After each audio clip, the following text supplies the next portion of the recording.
So I simply don't buy the idea that this one patent represents where the Navy currently is technologically.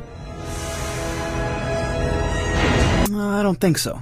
What's far more feasible is that we don't know what these things are, and we don't know how to build them. Yet many disagree with me here and cling to what they think is the more conventional explanation to UFOs, which is that they're just likely top-secret man-made technology. But if you think this, and also think that most of these pilots are likely seeing what they say they're seeing, even if it's just sometimes, that means that you think that somehow humans have created aerial vehicles that appear to trained observers to, quote, defy physics. Not the world's greatest drawer, but as you can see here, it almost looks like a gyroscope, right? The way it moves, the points coming out of the top and the bottom of what appears to be a disc, or at least a central mass on the object. Well, when exactly did we figure out how to do that? The jets were like trying to trail this thing and it would just run off and leave them. It would just gone. And these objects were consistently reported to take off into outer space. And then went up at that acute 90-degree angle, and then it shot off and went straight into space,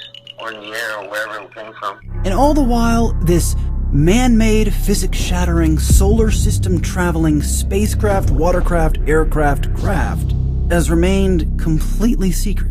Well, with the exception of these videos, but, you know, the builders and funders and engineers and physicists and mathematicians and generals and aerospace engineers and all of the others who would have had to participate in the creation of this craft have still managed to keep this secret. A lot of people want to believe that this is a foreign adversary of terrestrial origin that we are probably already aware of. I find that highly unlikely. I'm not saying black projects don't exist.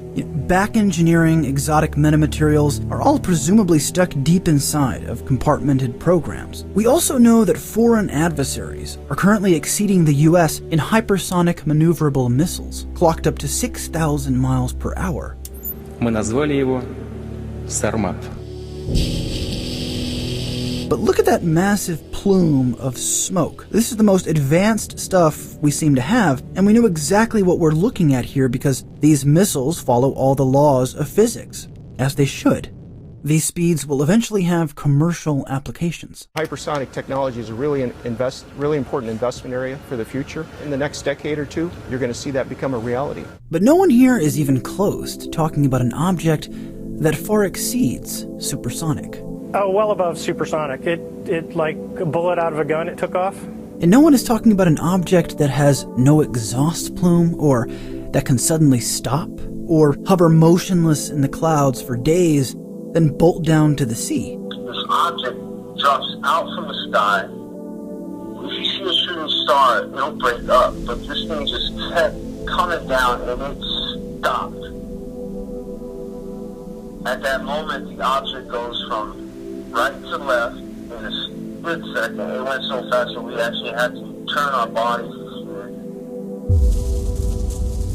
I also point this out because those who think these objects can be explained by man-made top-secret conspiracies actually think they're using Occam's razor. I think it's probably some sort of Russian or Chinese DARPA-like aircraft. Maybe even our own DARPA. Maybe even our own DARPA that the Pentagon doesn't even know about. Admittedly, Occam's razor is a somewhat overrated subjective mental model that can be wrongly used as a replacement for logic and insight, but nonetheless, it's valuable.